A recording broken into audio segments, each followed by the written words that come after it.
Artinya zaman kita hidup pun sebenarnya kita tidak bisa ngelola kehidupan itu tidak bisa. Nah kalau sama nggak bisa nanti setelah mati juga tidak bisa. Ya sudah, ketika kita hidup yang ngelola juga Allah, ketika mati juga yang ngelola. Bedanya apa? Nah, ini di sini terus kita dilatih inna sholati wa nusuki wa mahyaya wa mamati lillahi rabbil alamin. Tapi kenapa kita ragu terhadap kehidupan setelah kematian? Karena ketika kita hidup seakan-akan kita tahu cara hidup. Makanya Allah itu tersinggung betul ketika ada orang merasa bisa ngelola cara hidupnya. Makanya kata Allah kalau gojlok orang-orang yang kepedean itu, kalau kamu top, mbok jangan mati. Itu falaula in kuntum ghaira madinin tarji'unaha in kuntum shadiqin. Kalau kamu merasa top itu jangan mati. Di mana-mana mati itu tidak top. Falaula idza balaghatil khulqum wa antum khina idin tanzur. Mbok ketika nyawa kamu sudah sampai kerongkongan, kamu tarik lagi supaya kamu tidak mati. Mati itu tidak top. Katanya kamu top kok. Mati. Jangan mati. Kalau top itu jangan mati, jangan miskin, jangan tua, jangan jadi jelek. Pokoknya top terus gitu. Itu digocol sama Allah. Tapi orang itu lupa bahwa nah ketika sehat begini kita seakan-akan ngelola kehidupan. Nah gara-gara merasa ngelola seakan-akan kalau mati lalu saya gimana ya kalau mati. Nah cara berpikir masyarakat gini, kalau kampung ini mau dibalik sama Allah, mau ada adab, logikanya yang tahu akan ada adab itu pasti sudah pergi. Padahal Nabi Yunus pergi ini bukan karena takut adab, mangkel.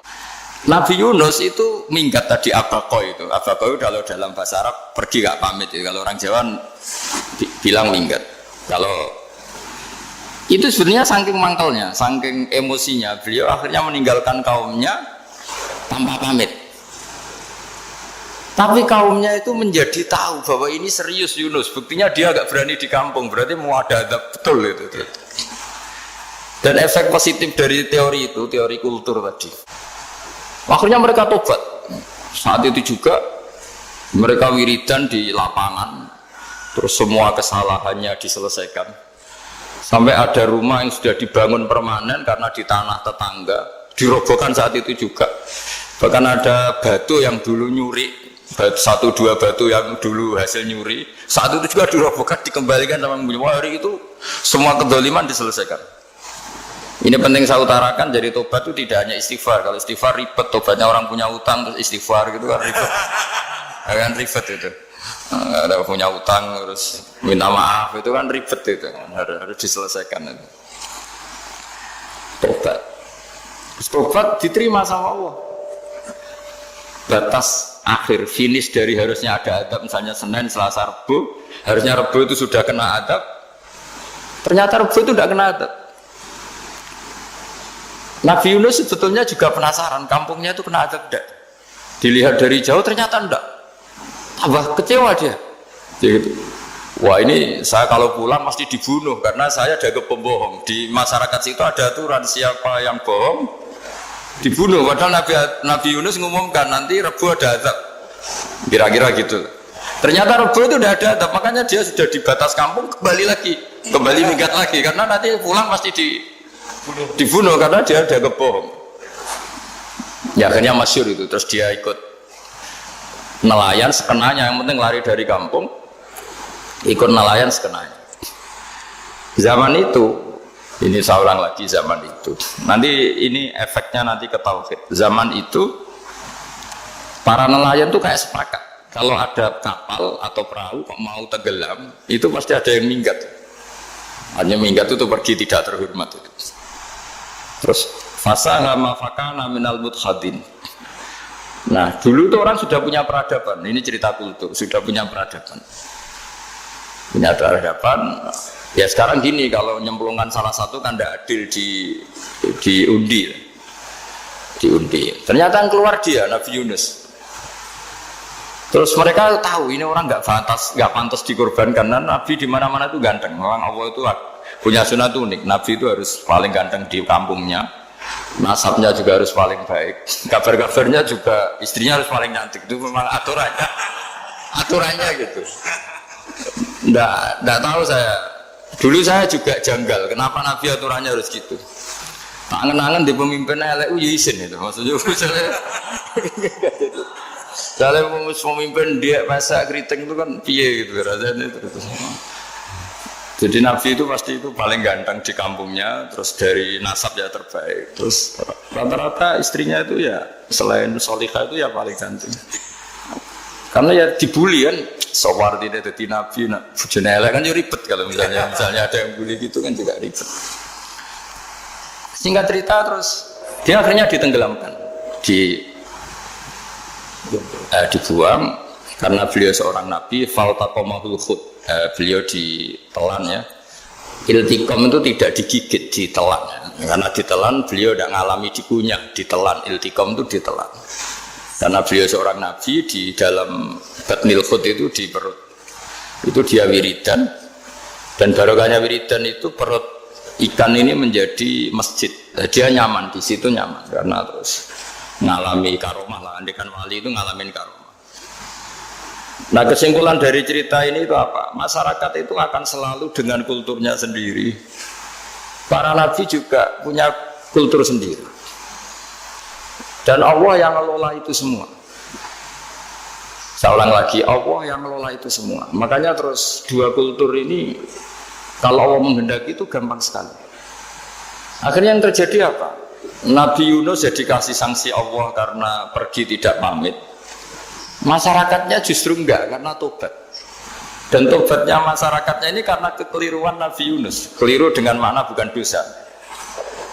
Andai kan Nabi Yunus saat itu kok di rumah ingin menyaksikan adab, itu masyarakat mesti gak percaya kan ada adab. Mau ada adab kok dia di rumah gitu. Jadi unik, Allah cara ngelola masyarakat itu unik. Nah dari keunikan-keunikan cara Allah ini kemudian lahirlah ilmu yang bernama ilmu tauhid, ilmu tawakal, ilmu pasrah nang pengiran gitu. Karena kemarin pas Pak Yusuf sama Bu Sulis sowan saya itu tak beri cerita agama itu milik Allah. Jika teori yang dikatakan manusia itu ya teori saja, tetap semua itu di tangan Allah. Ya saya saat itu cerita, misalnya saya ditanya, ini besi, materi besi dengan kaca itu kuat mana? Mesti kita menjawab kuat besi. Tapi saya yang mengendalikan besi dan kaca. Ternyata saya punya merencanakan menghancurkan besi, menetapkan kaca ini tak simpan, akhirnya puluhan tahun. Yang ini saya rencanakan saya hancurkan gitu. Andai kan si yang menjawab tadi tahu rencana saya mesti kuat bilang kuat kaca. Gitu. Semuanya contoh paling gampang tadi. Dinosaurus itu hewan paling kuat malah musnah. Pitik yang nggak kuat sampai sekarang. Karena Allah bikin dinosaurus itu punya rencana dihancurkan ya. Sementara ayam enggak, gue rame-rame dunia gitu. Sehingga ya sudah. Nah, agama itu seperti itu. Agama itu sesuai rencana Tuhan. Sehingga ini cerita Nabi.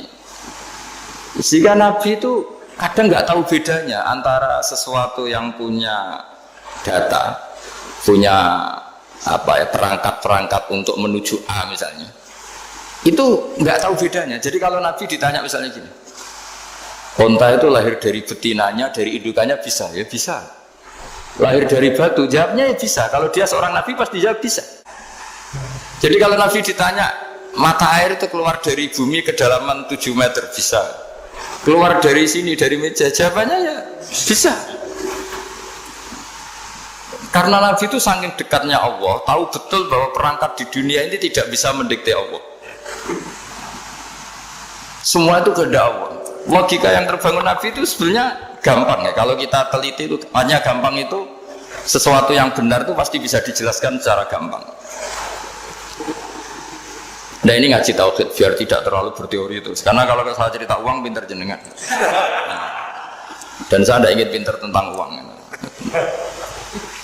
Tak beri contoh. Nah ini supaya nanti kalau sampean suatu saat meninggal ketemu mungkar nakir itu tahu cara menghadapi. Nanti tak warai tekniknya. Tak warai tekniknya. Makanya ada cerita, agama ini baik sekali. Orang bocorkan ujian nasional itu kriminal, bisa ditangkap Pak Rosidi. Tapi agama ini, pertanyaan mungkar nakir dibocorkan semua kiai. Itu nggak ditangkap sama mungkar nakir. Harusnya kan rugi, karena ini pertanyaan Tapi semua kiai kan sudah membocorkan. Nanti pertanyaannya di kuburan itu man buka, Tuhanmu siapa, agamamu apa. Itu kan sudah dibocorkan. Tapi itu nggak dianggap kriminal. Sementara kita sekolah SD, sekolah SMP bocorkan soal itu dianggap kriminal. Padahal harusnya boleh. Maksudnya kalau menuruti teori itu harusnya boleh kan. Mau pertanyaan mungkar nakir saja dibocorkan kan? Ada dasarnya kan? Ya tapi kan tidak ada itu. Harusnya boleh. Tapi kan terus jadi gak ujian kalau apa?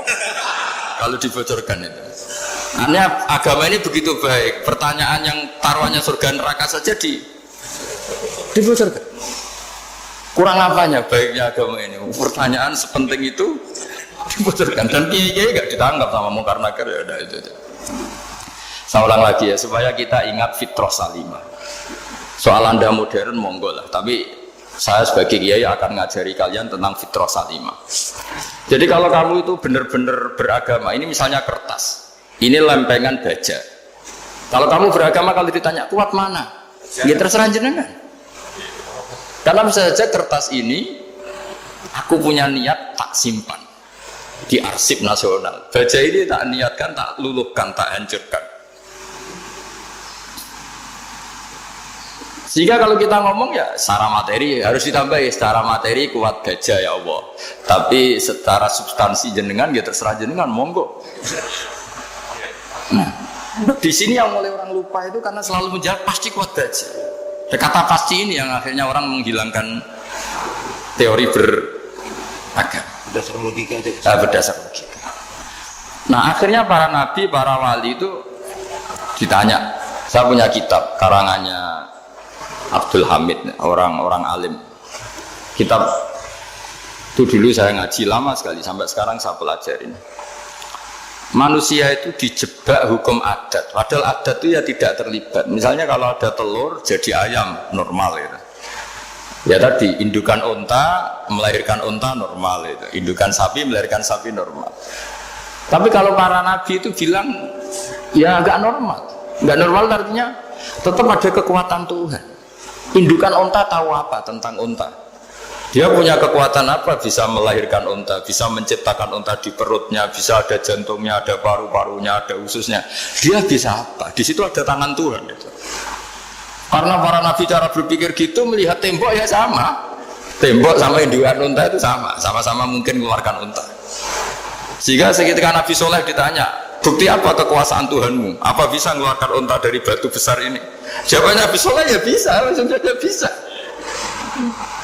Dan mukjizatnya Nabi Soleh masyhur itu keluarlah unta dari batu. Karena secara teori ya tadi, coba unta indukan itu apa seorang profesor, apa seorang ilmuwan sehingga bisa menciptakan anaknya itu. Apa dia terlibat dalam menciptakan jantungnya, paru-parunya, ususnya kan tidak juga.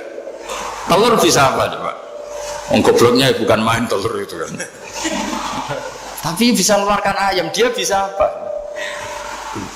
Nah, para nabi, para wali itu tahu semuanya itu kekuasaannya Allah. Nah, kalau karena kekuasaan Allah bedanya apa dengan tembok? Makanya Nabi Muhammad ketika di padang pasir, sahabat bingung nggak ada air, ya Nabi santai aja. Ini gimana Nabi nggak ada air, nanti orang mati kehausan. Nabi ya santai aja. Kamu ingin air katanya? Iya. Nabi nunjuk apa itu ya sudah terus ada air. Ada yang keluar dari jemarinya, ada karena Nabi itu nggak tahu bedanya antara ini mungkin dan tidak mungkin itu nggak tahunya itu ya semuanya itu Allah. Kalau kamu kan nggak, wah daerah gini nggak mungkin ada air. Ini kan padang pasir. Air itu biasanya di daerah hutan gini malah berteori macam-macam. Seakan-akan tidak ada Tuhan. Jadi kalau orang nggak bakat wali pasti berpikirnya gitu. Makanya nggak wali-wali itu orang nggak bakat karena itu kan artinya menafikan kekuasaannya Allah kan. Seakan-akan Allah tidak mampu bikin air di situ. Tapi kalau Nabi santai aja. Makanya Nabi Ibrahim ketika mau dibakar ya santai aja. Menurut beliau api bisa apa? Jadi itu meskipun hukum adat dia selalu berjalan. Normalnya api yang membakar di padang pasir, normalnya ya nggak ada air. Normalnya batu ya nggak mengeluarkan unta. Tapi kamu jangan terjebak oleh keseharian yang Anda lihat. Tetap di balik itu ada kekuasaannya Allah Subhanahu wa Ta'ala.